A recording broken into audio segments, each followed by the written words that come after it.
Listen, you're not gonna find anything on me, okay? Trust me. Empty your pockets into the tray, sir, or we'll have to. Your pockets, sir? Lady, the problem isn't in my pants. Welcome back to Thinking Critical. This is Wes, and it's that time of the week where we talk about all things X-Men. And this week we got a couple of key issues to talk about. Wolverine number 8. I believe they're also calling it Wolverine 350. Special plus-size issue.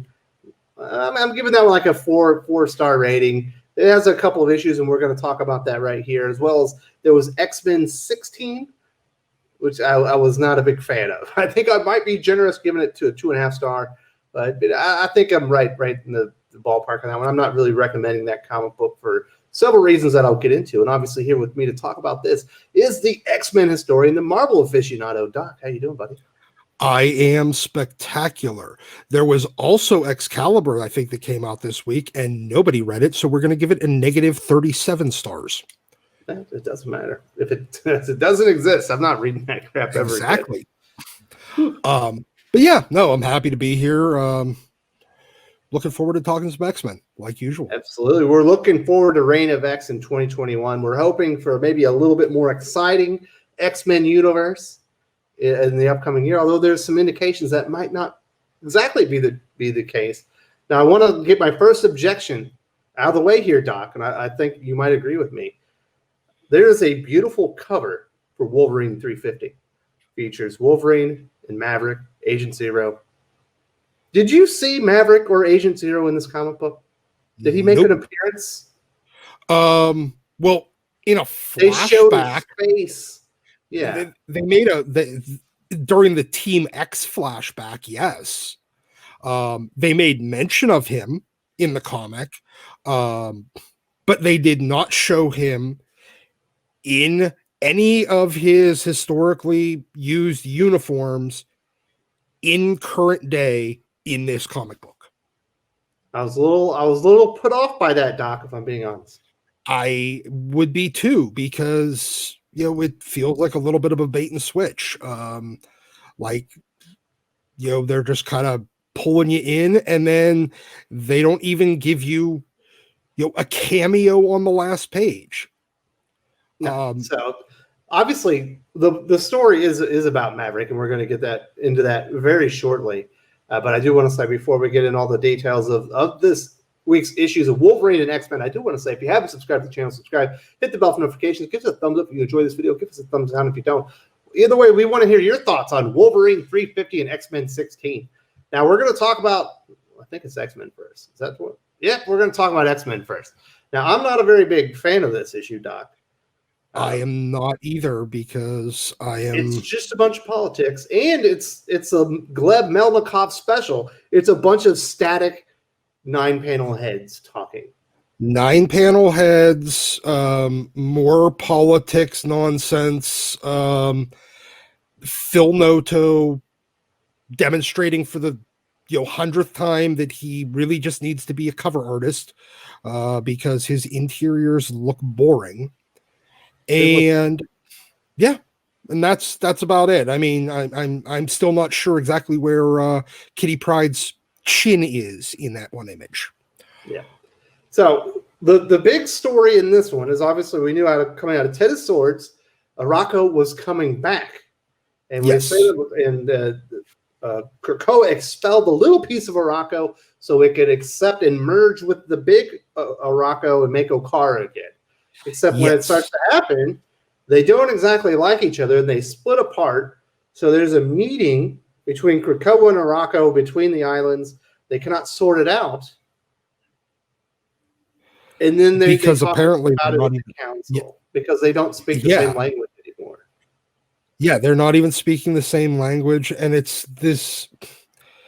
Oh, I get it. I understand what kind of thing they're trying to do with the, distance and time makes you completely different people, and maybe you're not really meant to be together. Yada yada yada.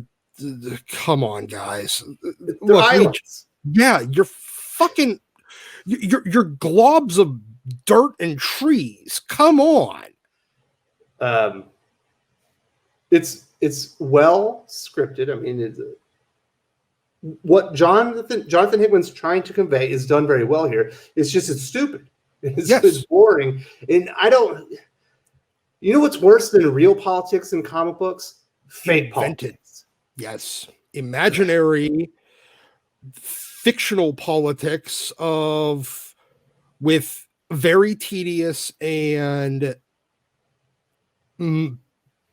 boring premise. Yeah, it's like in the original Star Wars movie, they handle politics perfectly. Yeah, the guy says the Emperor has disbanded the Galactic Senate, and we're moving on, and that's the extent of the politics in that movie. And you're like, that's perfect. Yeah. You mention what happened, and then you show the cool stuff. But rebels trying to get power, trying to recreate a democracy, maybe, or at least throw out the bad guys that are running everything. Very simple. Yeah, it's tedious. It's boring. There's also a shot where I think basically Magneto was channeling all of our thoughts when he said, "What was all the deal with the swords and everything? If this isn't going to happen, was it all a waste of time?" Yes, it was. Yes, it was. And congratulations, Marvel. You stole like $95 from people. Good job. Yeah, and then so they go over to Arrako and they see Iska, the unbeatable or whatever. Apparently she's on their version of the Quiet Council, and there's a really stupid conversation. He tries to give her a plant. She says, "You know what? Next time you show up on my island, I'm going to kill you and take your stupid plant with you, whatever." And then she makes fun of him for having a stupid government. And then they show you what the Arrako government is, and it's the exact same thing as Krakoa. Yeah.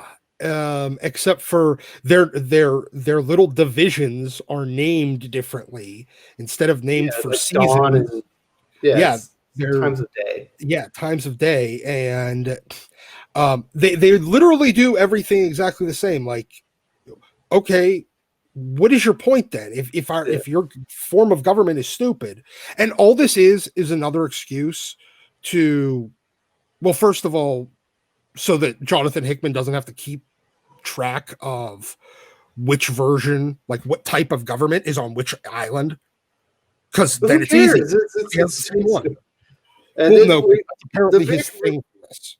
The big reveal at the end is they're going to do an election to replace Jean and Scott on the Quiet Council, and they're like, "We got the votes. You're going to be voted right back in." They're like, "No, we're going to start the X-Men." And they're like, "Well, who's going to be the X-Men?" So apparently there's going to be an election, the Quiet Council seats, and an election to see who's going to be on the X-Men team. Yeah, I don't understand this. Electing X-Men is about the stupidest thing that I could possibly imagine. First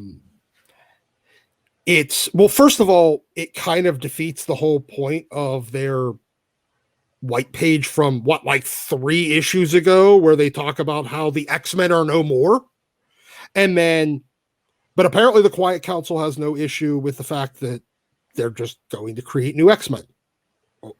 Okay.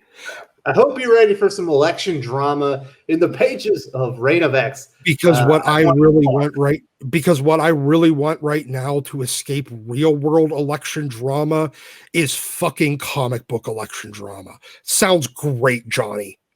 Yeah, so I was quite disappointed. I'm gonna give it a 2.5 star. Like, it was executed well, but it's a bad premise and not a very good comic book. Now let's get into the bigger highlight. Yes. That would be Wolverine 350. We do start out with this war story with the CIA officer. I believe his name is Bannister, and Logan kind of hook up, and they start talking about things that happened in the past. And it's well illustrated. The coloring on this is really good. I think it was Matt Wilson absolutely knocked it out with the coloring. There's a couple of reveals in here that are weird. One of them is that when Wolverine was part of Team X, he murdered 1,000 innocent people on a oil rig. Yeah, that's that seems like no. This is no. I mean, look, I understand. You murdered 1,000 people.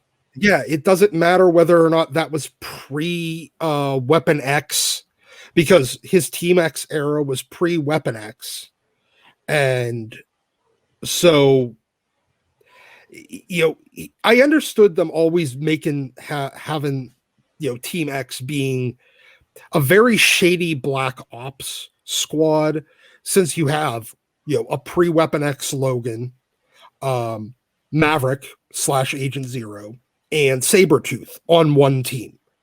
I understand them doing shady black ops stuff, but killing 1,000 innocent people on an oil rig for political purposes, that kind of goes wildly overboard here. No. Look pretty, like the insinuation there is really gross. I'm surprised they put that into a comic book.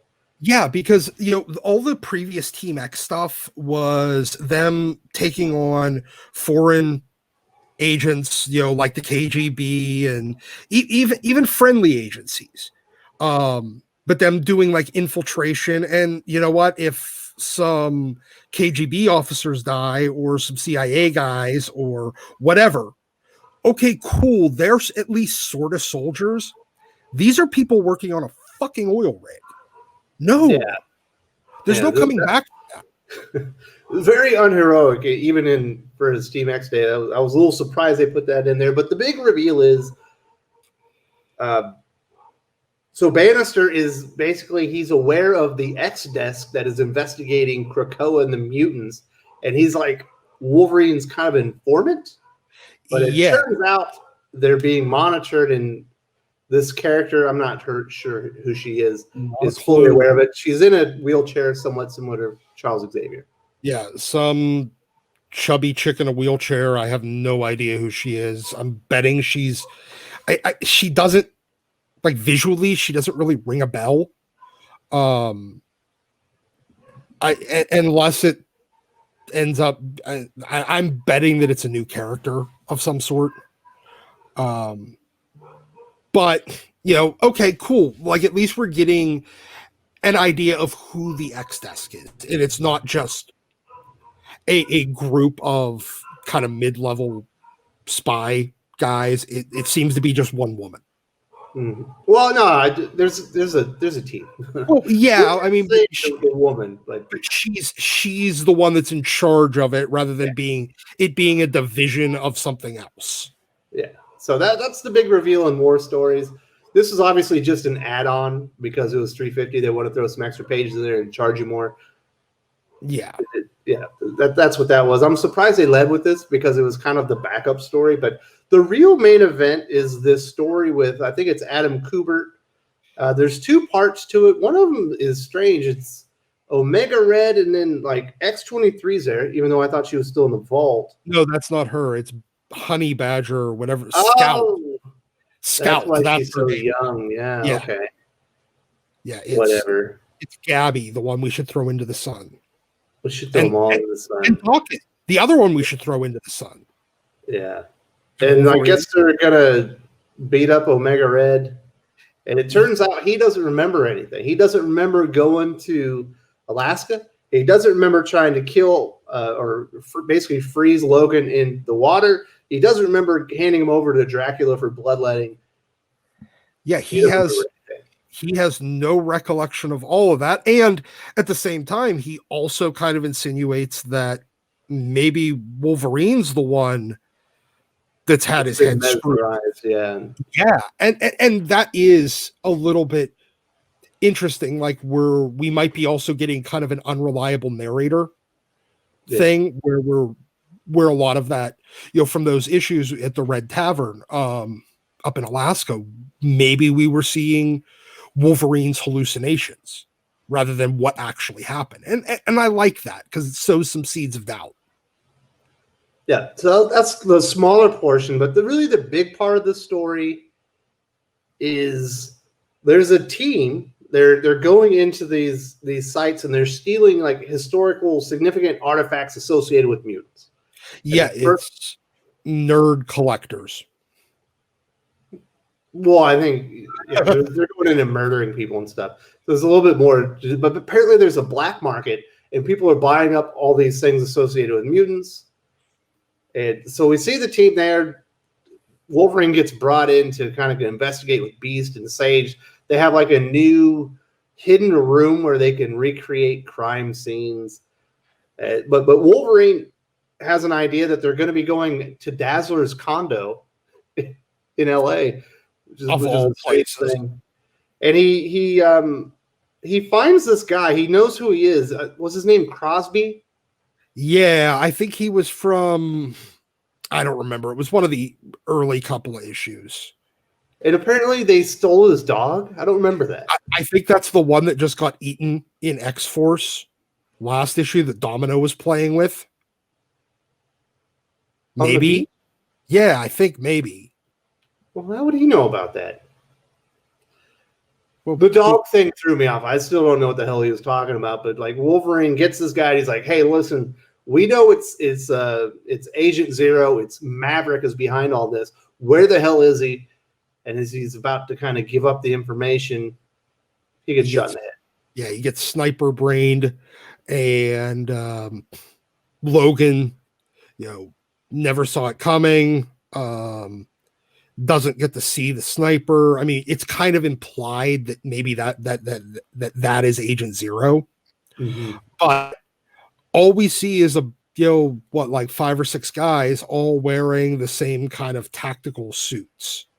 So we have no idea who any of these people are, except for, one guy that's kind of like their lead guy. Everyone else is supposed to just kind of cover him. And he's the one that kind of ninjas through everything to get to wherever this little vault thing was at that first place, at that first, storage facility. And he moves like Maverick.